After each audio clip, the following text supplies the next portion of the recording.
మనం ఏదైనా స్టార్ట్ జేసినప్పుడు మనం ఎలా ఆలోచిస్తామంటే, ఫ్రమ్ డే 1 మనకి ఆడియన్స్ ఒచ్చేస్తారు, లేదంటే కస్టమర్స్ ఒచ్చేస్తారు, పనైపోతుంది అని జెప్పి అనుకుంటాము.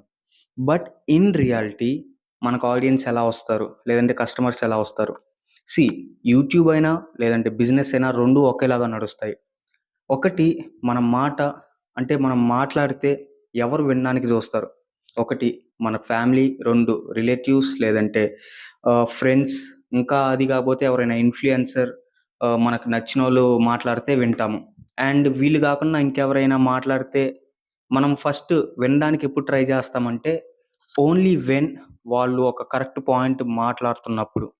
సో, ఇంక ఏ స్ట్రేంజర్ ఎవరు ఏం మాట్లాడుతున్నా గూడా మనకి ఏం ఫరక్ పడదు. మనం స్కిప్ చేసేస్తాము. ఇది బేసిక్ రూల్. ఫర్ ఎగ్జాంపుల్ మీరు స్టార్టింగ్ ఒక బిజినెస్ స్టార్ట్ జేస్తున్నారు. లేదంటే ఒక యూట్యూబ్ అకౌంటే ఓపెన్ జేశారు. డే 1 మనం వీడియో పోస్ట్ చేసాం గానీ, లేదంటే బిజినెస్ అనేది స్టార్ట్ జేసినప్పుడు ఆడియన్స్ అనేది రారు. ఇది మీరు అర్థం చేసుకోవాల్సిన డార్కెస్ట్ రియాలిటీ. సో, ఆడియన్స్ ఎప్పుడొస్తారు? ఎప్పుడొస్తారంటే, మనం బిజినెస్‌ని డైలీ మనం చేస్తూ ఉన్నప్పుడు అంటే కౌంటర్ ఓపెన్ చేసి మనం ఆ కౌంటర్‌లో కూర్చోన్నప్పుడు అండ్ యూట్యూబ్‌లో ఆడియన్స్ ఎప్పుడు బిల్డ్ అవుతారు అంటే, మనం వీడియోస్ చేస్తూ ఉన్నప్పుడు అండ్ పోస్ట్ చేస్తూ ఉన్నప్పుడు. వీడియోస్ కూడా ఇన్‌స్టాగ్రామ్‌లో చాలామంది అంటూ ఉంటారు కన్సిస్టెంట్‌గా ఉండండి, డైలీ వీడియోస్ అప్‌లోడ్ చేయండి. ఇదంతా నెక్స్ట్ కేటగరీలో వస్తుంది.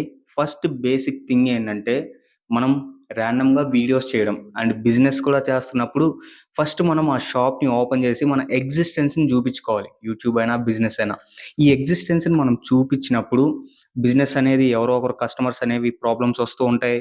విజిట్ చేస్తూ ఉంటారు. దాన్ని మళ్ళీ మనం రిపిటిటివ్‌గా వాళ్ళు వచ్చేలాగా చూసుకుంటాం. That same point of view and that same version of business మనం ఇక్కడ యూట్యూబ్‌లో మనం చూడాలి. ఎలాగంటే మనం వీడియోస్ పోస్ట్ చేస్తున్నప్పుడు ఫస్ట్ మనం ఒక ర్యాండమ్ స్ట్రేంజర్ ఒకరికి మన మాట ఎవరైనా ఎందుకినాలి? మనం ఏం ప్రూవ్ చేసుకున్నాం? ఏంటి? ఇవన్నీ ఆహ్, ఒకరు చూస్తారు గదా! If you are a proven person మీరు ఏదైనా ప్రూవ్ చేసుకున్నా గానీ, లేదంటే మీరు ఒక సెలబ్రిటీ అయినా గానీ, లేదంటే ఇంకో ఎక్స్, వై, జెడ్ పర్సన్ అయినా గానీ, మీరు చెప్పే మాట వింటారు. బట్ మీరేమీ లేకుండా ఒక అకౌంట్‌ని స్టార్ట్ జేయగానే ఆహ్, ఇమాజినేషన్‌లో ఒక రీల్‌కి 80,000 మెంబర్స్ లైక్ చూసేసారని జెప్పి, దాంట్లో నుంచి ఒక 2,000 ఫాలోవర్స్ రాలేదని జెప్పి ఎందుకు బాధపడతారు? That is the wrong way. First వాళ్ళొక వీడియో చూసారు. మళ్ళీ నెక్స్ట్ టైమ్ మన అకౌంట్‌ని విజిట్ జేస్తారు. చేసిన తర్వాత మళ్ళీ విజిట్ చేస్తారు. At one point of time either in business, either in YouTube videos వాళ్ళు మనకు కనెక్ట్ అవుతారు. ఆ కనెక్ట్ అవినప్పటి నుంచి మనకి రెగ్యులర్‌గా, రిపీటెడ్‌గా వస్తూ ఉంటారు. ఈ పాయింట్ ఎప్పుడు జరుగుతుందంటే, మనం మన ఎగ్జిస్టెన్స్‌ని ఇక్కడ చూపించుకున్నంత కాలం అండ్ ఈ ఎగ్జిస్టెన్స్‌ని మనం కంటిన్యూ చేస్తున్నంత కాలం ఆహ్, ఆడియన్స్ అనేది బిల్డ్ అవుతారు. ఆ బిల్డ్ అవ్వడానికి టైం పడుతుంది. ఆ టైంని మనం ఇవ్వకుండా మనం ఇమాజినేషన్ చేసేసుకొని నెక్స్ట్ 2 ఇయర్స్, 3 ఇయర్స్ ఈ స్టేజ్, ఈ స్టేజ్, ఈ స్టేజ్ అనుకుంటే అది పనవ్వదు. పాయింట్ ఏంటంటే ఫైనల్‌గా నేను చెప్పాలనుకున్నది ఫస్ట్ మీ ఎగ్జిస్టెన్స్‌ని చూపించుకోండి. ఎగ్జిస్టెన్స్‌ని చూపించుకున్న తర్వాత ఆడియన్స్‌ని మీరు ఒక్కొక్కరిని బిల్డ్ చేసుకుంటూ రండి. Through your business, through your videos whatever. ఇదే బిజినెస్‌లో కాకుండా అండ్ యూట్యూబ్ వీడియోస్ కాకుండా వేరే ఫీల్డ్స్‌లో కూడా ఇది వర్తిస్తుంది. స్టార్టింగ్ ఏది స్టార్ట్ చేసినా, ఎవరు సపోర్ట్ చేయకపోయినా, అది గ్రో అవ్వడానికి కొంచెం ఛాన్స్ ఇవ్వండి. టైమ్ ఇవ్వండి.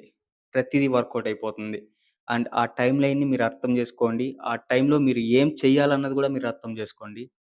Everything will be blockbuster. మళ్ళీ నెక్స్ట్ వీడియోలో ఇంకా చాలా మాట్లాడేదుంది. ఇంకా మాట్లాడదాం.